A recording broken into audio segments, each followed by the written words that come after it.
السلام علیکم ورحمۃ اللہ وبرکاتہ۔ اعوذ باللہ السمیع العلیم من الشیطان الرجیم، بسم اللہ الرحمن الرحیم۔ ربی اشرح لی صدری ویسر لی امری واحلل عقدۃ من لسانی یفقہوا قولی۔ اللہم رب زدنی علما، اللہم فقہنا فی الدین، اللہم انی اسألک علما نافعا وعملا متقبلا ورزقا طیبا۔ اللہم اجعل ھذا القرآن ربیع قلبی ونور صدری وجلاء حزنی وذھب ہمی۔ رضیت باللہ ربا وبالاسلام دینا وبمحمد النبی صلی اللہ علیہ وآلہ وسلم۔ سورہ النساء سورہ نمبر 4 ہے اور پارہ نمبر 5 ہے، اور آیا جو ہے آج ہم 116 سے پڑھنے جا رہے ہیں۔ بسم اللہ الرحمن الرحیم۔ ان اللہ لا یغفر ان یشرک بہ ویغفر ما دون ذلک۔ بے شک اللہ سبحانہ و تعالی لا یغفر ان یشرک بہ، اللہ تعالیٰ نہیں بخشتا اس شخص کو، اس انسان کو جو اللہ کے ساتھ کسی اور کو شریک بناتا ہے۔ وَيَغْفِرُ مَا دُونَ ذَلِكَ، اس کے علاوہ کوئی بھی گناہ ہوگا اللہ تعالیٰ لِمَن یشاء، جس کو چاہے گا اس کو معاف کر دے گا۔ وَمَن یُشْرِک، جس نے شرک کر دیا باللہ اللہ کے ساتھ، فقط ضل ضلالا بعیدا، ایسے لوگ بہت دور کی گمراہیوں میں چلے گئے، بہت دور کے اندھیروں میں چلے گئے۔ شرک کیا ہے؟ جہاں اس آیت میں بھی اللہ تعالیٰ نے شرک کی جو بات کی ہے، اور شرک اتنا بڑا گناہ کہا ہے کہ ایسا شخص تو کبھی معافی کے لائق ہی نہیں ہے۔ اس کے علاوہ جو گناہ ہے وہ اللہ معاف کر سکتا ہے۔ مثلاً اگر کسی نے کسی کا قتل بھی کر دیا، کسی نے کوئی ڈاکہ مارا، کوئی چوری کی، کوئی اور بڑا گناہ کیا ہے، اور وہ گناہ اللہ معاف کر سکتے ہیں جس کے لیے چاہیں، یعنی اس میں پھر بھی آپشن ہے، کچھ نہ کچھ ہمارے لیے اللہ کے ہاں معافی ہے، رحم دلی ہے۔ لیکن جب شرک کی بات آتی ہے تو اللہ سبحانہ وتعالیٰ نے قطعاً انکار کر دیا، ایسا شخص تو پکا اللہ کے ہاں ریجیکٹڈ ہے۔ تو آخر یہ شرک ہے کیا؟ شرک یعنی کسی کو شریک کر دینا، ایکول رائٹس دے دینا، ایک ہی جگہ پر برابر بٹھا دینا، یہ دراصل شرک ہے۔ اور اللہ کے ساتھ شرک کیا ہے؟ اللہ کے ساتھ شرک اس کی ذات میں، اس کے صفات میں، یہ دو بڑی باتیں ہیں شرک کی، اور بہت سی اقسامات ہیں، موٹی موٹی بہت زیادہ اقسامات ہیں، لیکن جو سب سے بڑی اقسام ہے نا، یہ دو، شرک فی الذات اور شرک فی الصفات۔ اس کے علاوہ ایک تیسری قسم بھی کافی بڑی ہے، وہ ہے شرک فی العبادہ، اللہ کی عبادت میں کسی کو شریک ٹھہرانا۔ تو گویا کہ یہ 3 شرک کی بڑی بڑی قسمیں ہیں، شرک فی الذات، شرک فی الصفات اور شرک فی العبادت۔ اللہ کی ذات، اللہ کی صفات اور اللہ کی عبادات میں کسی دوسرے کو شریک ٹھہرانا۔ اللہ کی ذات کیا ہے؟ یعنی جیسا اللہ ہے ویسا اللہ کوئی اور بنا لینا، کوئی فزیکل ایگزسٹنس کسی کو دے دینا، یہ شرک ہے۔ جیسے کہ مشرکین مکہ نے بت بنائے ہوئے تھے، خدا بنائے ہوئے تھے، اور آج بھی بہت سی قوموں نے اپنے ہاتھوں سے بت گڑے ہوئے ہیں، خدا بنائے ہوئے ہیں، یعنی ویسی ایک ذات، ایک پرسنالٹی، ایک فزیکل جو ایک وجود ہوتا ہے وہ خدا کا بنا دیا، یہ شرک فی الذات ہے۔ پھر جو صفات اللہ سبحانہ و تعالیٰ میں ہیں، وہ کسی دوسرے میں ڈھونڈنا یا کسی دوسرے کے لیے سوچنا یا سمجھنا یا اس لیے عمل کرنا کہ وہ صفات جو اللہ کی شان شیان ہے کسی اور میں ہو سکتی ہیں۔ مثلاً اللہ کے علاوہ کوئی اولاد نہیں دے سکتا، بارش وہ نازل کرتا ہے، روزی روٹی ہمارے زندگی کا سسٹم وہ چلاتا ہے، اور وہی چیزیں ہم کسی اور کے سے ایکسپیکٹ کریں۔ جیسے مشرکین مکہ نے اس خدا کو ایک وجود بھی دیا تھا، اس کے باوجود ان سے اپنی حاجات بھی مانگتے تھے، جو اللہ کی شان شیان چیزیں ہیں وہ ان سے ریکوائر کرتے تھے، تو یہ بھی شرک ہے۔ اور نمبر 3 شرک فی العبادت، یعنی اپنی عبادات میں، اپنے پوجنے میں اللہ کے علاوہ اگر کوئی اور عنصر شامل ہو گیا تو یہ بھی کیا ہے؟ یہ بھی شرک ہے۔ جو لا الہ الا اللہ ہے، بہت خوبصورت کلمہ ہے، ہم موسٹلی بچپن سے پڑھ رہے ہیں، لیکن ہم نے کبھی اس کی روٹس کو، اس کی اصل کو جانا ہی نہیں۔ اللہ نے لا الہ کا جو یہ کلمہ ہے، ایک جو سینٹنس ہے، اس کو شروع اس بات سے نہیں کیا کہ لوگوں مانو اللہ ہے اور اس کی عبادت کرو، اس کو پوجو، اس کے آگے جھکو، نہیں۔ اللہ نے لا سے شروع کیا۔ لا کا مطلب کیا ہے؟ لا الہ، کوئی الہ ہے ہی نہیں، الا اللہ، مگر وہ اللہ۔ اس کی ایک سمپل سی اگزامپل دوں، جیسے کوئی اپنی میڈ کو کہے کہ پورا کمرہ صاف کر دو، لا الہ، کچھ بھی یہاں نہ رہے۔ اب وہ پوچھے اب میں کیا کروں، تو آپ کہو کہ یہ فلاں جو ایک ٹیبل ہے نا، بس پورے روم میں بس ایک وہ ٹیبل رکھ دو، الا اللہ، مگر وہ اللہ۔ یہی بات اللہ ہم سے ریکوائر کر رہے ہیں۔ اپنے دل کے جو ایک آپ کا باغیچہ ہے، اس کے اندر سے ساری جڑی بوٹیوں، ہر گند پھلوس کو اس کے اندر سے صاف کر دو۔ اے اللہ اب کیا کروں؟ اب مجھ اللہ کا پودا لگاؤ، مجھ اللہ کا دیا جلاؤ، اور کوئی اس کے برابر نہیں آنا چاہیے۔ وہ ولی ہے، وہ نبی ہے، یا وہ فرشتہ ہے۔ نبیوں کی ہے جو پرسنالٹی ہے، جو صحابہ ہیں یا جو فرشتے ہیں، ان کی اہمیت سے انکار نہیں کیا جا سکتا۔ میں کبھی کبھی سوچتی ہوں ہم سے زیادہ سادہ ایک کسان جو سادہ ہے، ایک مالی جو ان پڑھ ہے، وہ ہم سے زیادہ سمجھدار نکلتا ہے۔ وہ ایک باغیچے کی کتنی اچھی رکھوالی کرتا ہے، اس کے ارد گرد سب گندی جڑی بوٹیاں، گھاس، ہر چیز کو صاف کر دیتا ہے۔ مثلا ایک گلاب کا پودا ہے تو سائڈوں سے سب اکھیڑ دیتا ہے، صاف ستھرا ایک پودا نظر آتا ہے، دور سے پتہ چلتا ہے یہ گلاب ہے، اور وہ جچتا ہے۔ اور پھر اگر اس کے دائیں بائیں آگے پیچھے کہیں کوئی اور بینیفیشل پودا اگ بھی گیا، فار ایگزامپل آم ہے، سیب ہے، تو وہ کیا کرے گا؟ وہ اس کو وہاں سے اکھاڑے گا اور اس کے لیے جو مناسب جگہ ہوگی وہ وہاں اس کو لگا دے گا۔ یہی مقام، یہی درجہ، یہی طریقہ ہونا چاہیے۔ انبیاء، رسل اور ملائکہ ان کے مقام سے، ان کے درجے سے، ان کی اہمیت سے انکار نہیں ہے، مگر اللہ کے ساتھ ان کو جگہ دینا یا کوئی اور بڑی ہستی کو اللہ کے ساتھ جگہ دینا، ہم تو ان پڑھ کسان سے بھی زیادہ بیوقوف نکلے۔ تو کسی کو اللہ کے ساتھ درجہ دینا، اللہ کے قائم مقام لا کر کھڑا کر دینا، یہ شرک ہے۔ اور یہی اللہ سبحانہ و تعالیٰ یہاں پر فرما رہے ہیں آیت سورہ نساء کی آیت 116 میں۔ اب اللہ تعالیٰ یہ کہہ رہے ہیں کہ اللہ تعالیٰ اس کو معاف نہیں کریں گے، باقی ہر گناہ کو معاف کریں گے۔ تو اس کی کیا ریزن ہے؟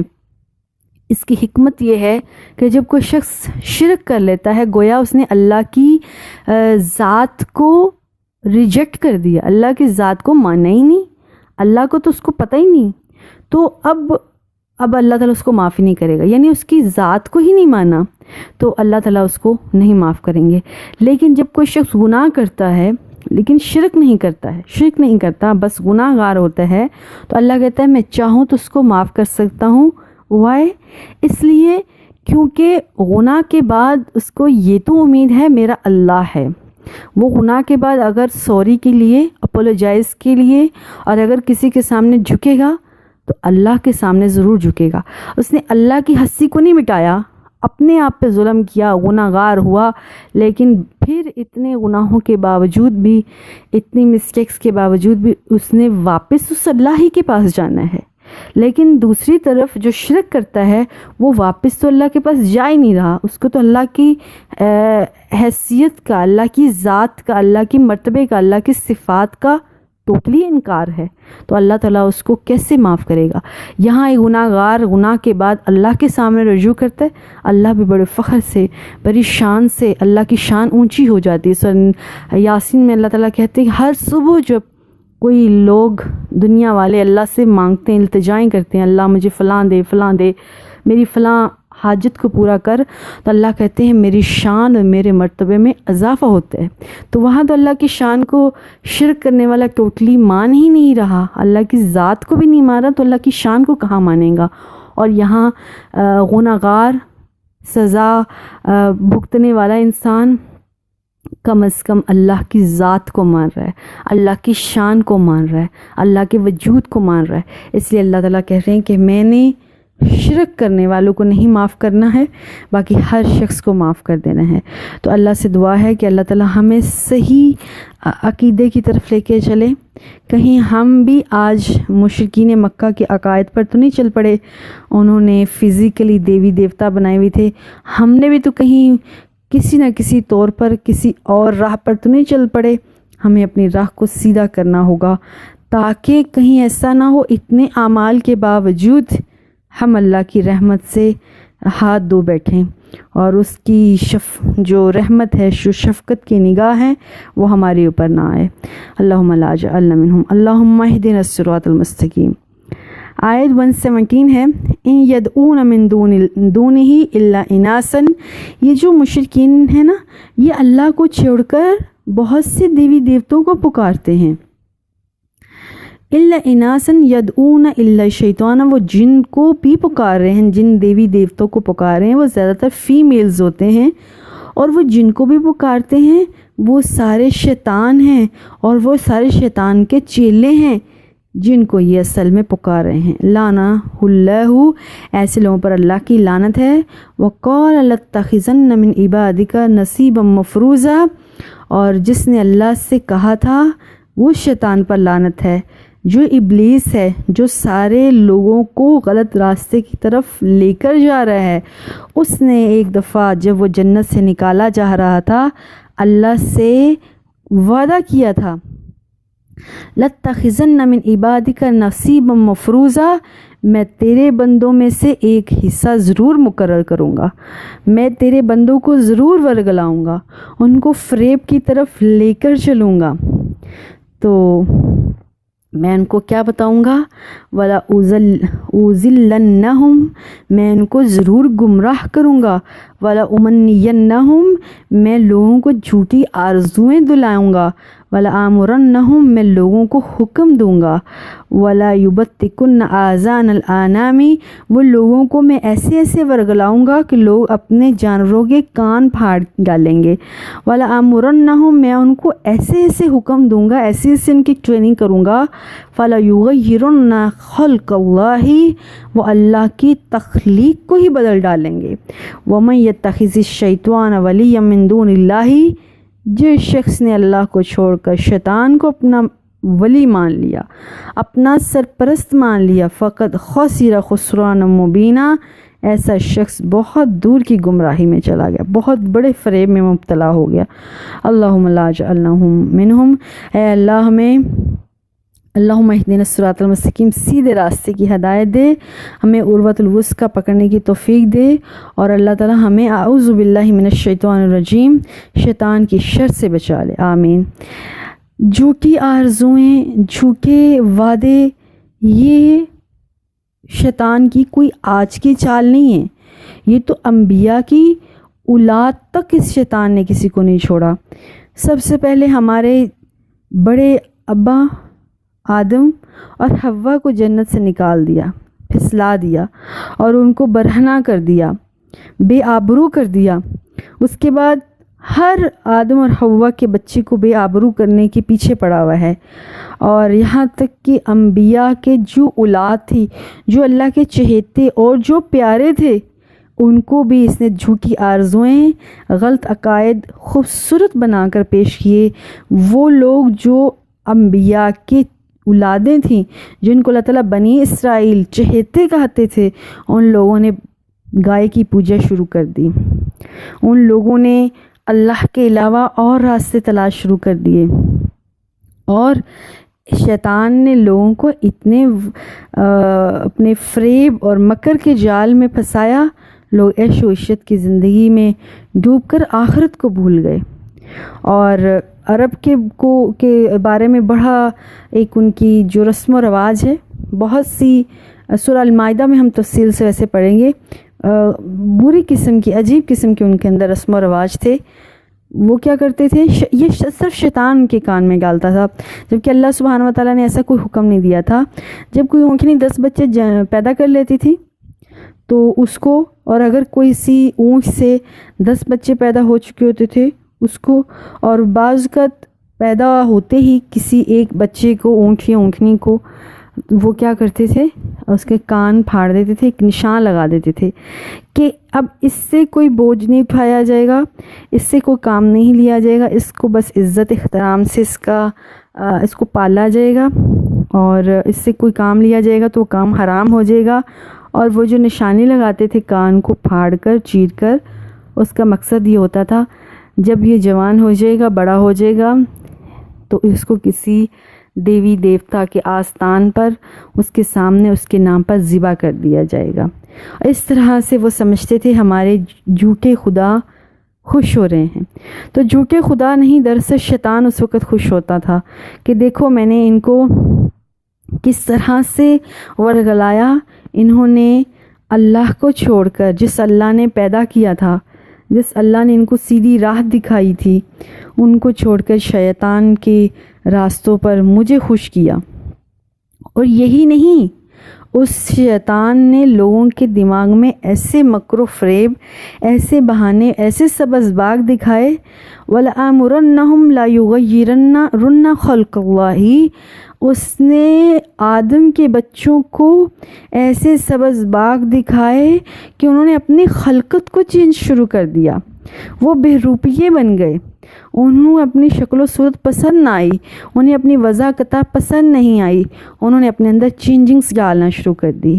مردوں نے اپنی شکلیں، جو سنت کی داڑھی تھی اس کو جو ہے وہ کٹوا کر یا اس کو ختم کر کے خوبصورت چہرے کا روپ دھارنے کی کوشش کی، جو کہ ایک عورت کی نشانی ہوتی ہے۔ اور پھر اس دوسرے طریقے کی طرف دیکھیں تو بہت سے مردوں نے اپنی جنس کو چینج کیا، اور بہت سی عورتوں نے اپنی جنس کو چینج کیا، لڑکے لڑکیاں بن گئے اور لڑکیاں لڑکے بن گئے۔ اور آج کے اس پرفتن دور میں گے کا ایک نیا لفظ آ گیا، نئی بیماری آ گئی ہے، جبکہ گے نام کی کوئی چیز تھی ہی نہیں۔ جو لوگ بھی شاید اس کنسیپٹ میں رہتے ہیں کہ گے شاید پیدائشی ہوتے ہیں، جیسے شی میل اور ہی میل ہوتے ہیں، مخنث جس کو عربی میں کہا جاتا ہے، تو یہ بہت بڑی غلط فہمی ہے۔ جبکہ شی میل اور ہی میل جو ہے، جس کو عربی میں مخنث کہتے ہیں، وہ پیدائشی طور پر ہی اللہ نے ویسے پیدا کیے ہوتے ہیں، اور پیدا ہوتے ہی ہر ماں باپ فیملی کو پتہ ہوتا ہے کہ یہ بچہ نارمل نہیں ہے، بوائے یا گرل نہیں ہے۔ لیکن یہ جو آج کل گے کا ایک ورڈ چل پڑا ہے، اور ہمارے ارد گرد ایسی بہت سی میڈیا چیزیں دکھا رہا ہے، اور لوگ سمجھ رہے ہیں کہ شاید سچ میں ایسا کچھ ہوتا ہے، تو یہ ایسا نہیں ہوتا۔ جب وہ بچہ پیدا ہوتا ہے تو ہر ماں کو پتہ ہوتا ہے کہ میرا بیٹا ہے، لیکن بڑے ہو کر ان لوگوں نے کو شیطان ایسے سبز باغ، ایسے طریقے سے ورگلاتا ہے کہ وہ ہر برا کام کرتے ہیں۔ جب وہ ناجائز عورتوں کے ساتھ تعلقات قائم کر کے تھک چکے ہوتے ہیں، تو they want some thing more new, وہ چاہتے ہیں کچھ نیا ہونا چاہیے، وہ تو سب دیکھا ہوا کیا ہوا ہے، تو پھر وہ کیا کرتے ہیں، لڑکے لڑکوں میں انٹرسٹ لینا شروع کر دیتے ہیں، اور اس ٹرم کا نام انہوں نے گے رکھ دیا۔ اور ایسی بیماری لوط علیہ السلام کی قوم میں تھی۔ گے کوئی آج کے دور میں چیز نہیں ہے، کبھی اس فتنے میں نہیں پڑنا چاہیے، اور اس حقیقت کو سچ نہیں سمجھنا چاہیے۔ یہ کوئی حقیقت نہیں ہے، یہ شیطان کے مکر و فریب ہیں۔ لوط علیہ السلام کی قوم کا حال ہے، جو قوم عورتوں کو چھوڑ کر مردوں میں انٹرسٹ لینا شروع ہو گئی تھی، پھر اللہ نے اس قوم کے ساتھ کیسا سخت عذاب بھیجا تھا۔ اللہ سے دعا ہے اللہ تعالیٰ سیدھے ہمیں راستے کی طرف چلا دے، اور شیطان کے ہتھ گنڈے سے ہمیں بچا لے۔ یہ صرف کوئی ایک بات نہیں ہے خلقت کو تقسیم کرنے والی، یہیں پہ بس نہیں ہو جاتی۔ مرد اور عورت کو بانجھ کرنے کے لیے جو میڈیسنز ہیں، جو کنٹرول برڈس ہیں، اور جو ایسی بہت سی چیزیں ہیں، نسل کو روکنے کے لیے، انسان کو روکنے کے لیے، انسان کے اندر جو ایک اللہ تعالیٰ نے ایک مشینری فٹ کی ہوئی ہے، جو فطرت کا ایک نظام ہے، اس نظام کو ختم کر کے اس کے اندر ایک نئی خواہش اور نئی چیز پیدا کرنا۔ تو جب انسان اپنی فطرت سے، اپنے سیدھے راستے سے جو اس کے لیے بنا تھا وہ ختم ہو جاتا ہے، پھر جسم اور روح ایک جنگ میں آ جاتا ہے، اور وہ جنگ اتنی بڑھ جاتی ہے کہ انسان سائیکو ہو جاتا ہے اور خودکشی کرنے لگ جاتا ہے۔ تو یہ ساری کی ساری چیزیں کس کی ہیں؟ شیطان کی ہیں۔ اللہ سبحانہ وتعالیٰ کیا کہہ رہے ہیں 120 آیت میں؟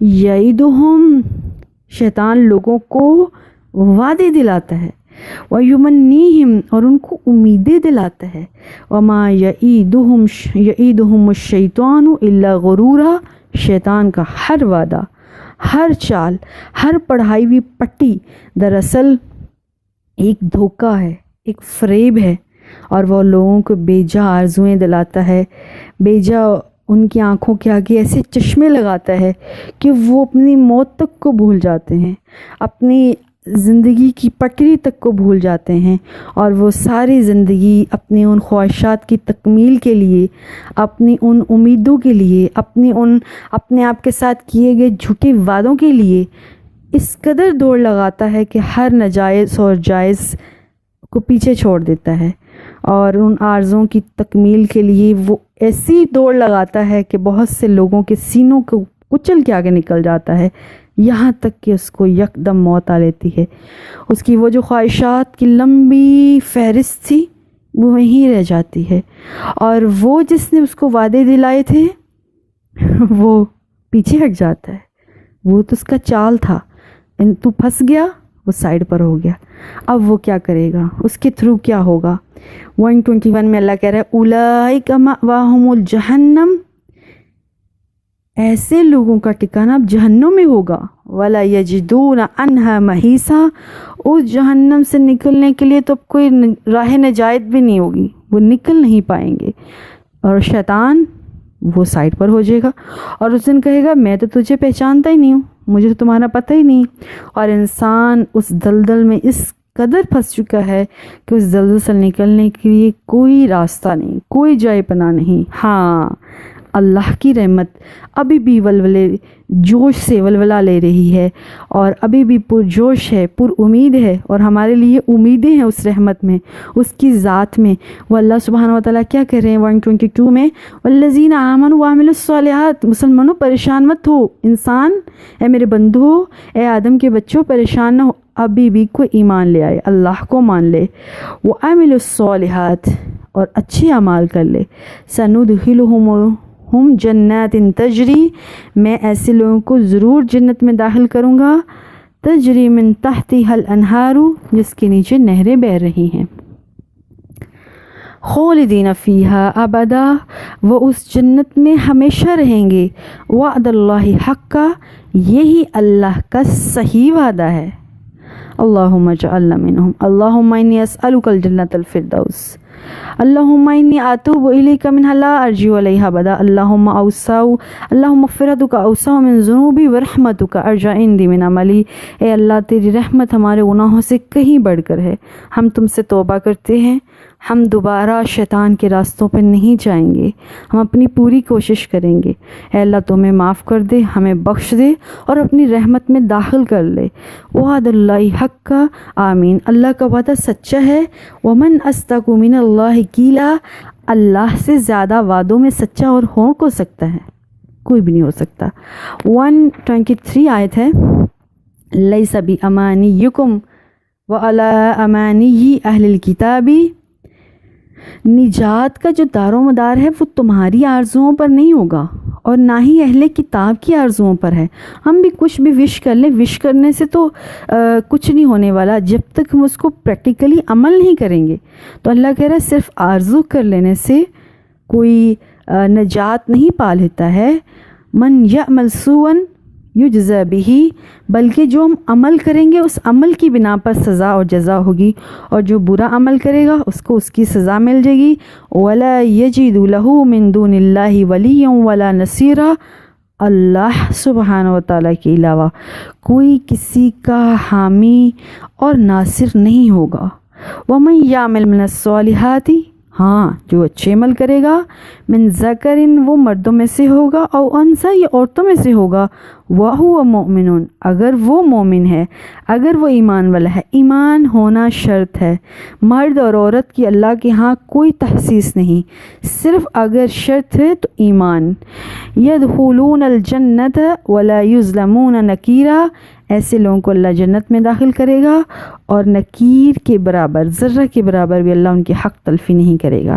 وَمَنْ أَحْسَنُ دِينًا مِمَّنْ أَسْلَمَ وَجْهَهُ لِلَّهِ، سبحان اللہ، اس شخص سے بہتر کس کا دین ہو سکتا ہے جس نے اپنا سر، اپنا ماتھا، اپنا چہرہ اللہ کے سامنے جھکا دیا ہے۔ وَهُوَ مُحْسِنٌ، صرف چہرہ نہیں جھکائے گا، وہ اچھے عمل بھی کرے گا، یکسو ہو کر۔ وَاتَّبَعَ مِلَّةَ إِبْرَاهِيمَ حَنِيفًا، وہ شخص دنیا میں جو سب سے پہلے تھا جس نے اپنا چہرہ اللہ کے سامنے جھکا دیا، اللہ کی خاطر ہر چیز اس نے اللہ کو پیورٹی دی اور ہر چیز اس کے پیچھے رکھی، ہر چیز سے ڈاؤن رکھی اور اس نے نیکیاں بھی کی۔ اس شخص کے حسوہ سے بہترین اس دنیا میں کس کا حسوہ ہو سکتا ہے، اور وہ ہے حضرت ابراہیم۔ اسی لیے اللہ تعالیٰ ہمیں بھی کہہ رہے ہیں حضرت ابراہیم کے دین کی پیروی کرو، کیونکہ اس دنیا میں سب سے پہلا ایمان لانے والا شخص ابراہیم ہی تھا علیہ السلام۔ وَاتَّخَذَ اللَّهُ إِبْرَاهِيمَ خَلِيلًا، وہ شخص اللہ کو اتنا پسند ہے کہ اللہ نے اس کو اپنا سچا دوست بنا لیا ہے۔ اللہ سے دعا ہے اللہ ہمیں بھی ابراہیم علیہ السلام کے نقش قدم پر چلنے کی توفیق دے، آمین۔ وَلِلَّهِ مَا فِي السَّمَاوَاتِ وَمَا فِي الْأَرْضِ، زمین اور آسمان میں جو کچھ بھی ہے سب کس کا ہے؟ اللہ کا ہے۔ وَكَانَ اللَّهُ بِكُلِّ شَيْءٍ مُحِيطًا، اللہ ہر چیز کو گھیرے ہوئے ہے، ہر چیز کا احاطہ اللہ سبحانہ و تعالیٰ کو ہے۔ آگے جو ہے ہم پڑھ لیتے، لیکن آگے یوں ہے کہ نیا چپٹر ہے، نئی باتیں ہیں، تو یہیں تک رہنے دیتے ہیں، کل انشاءاللہ ہم دوبارہ پڑھیں گے۔ والسلام علیکم ورحمۃ اللہ وبرکاتہ۔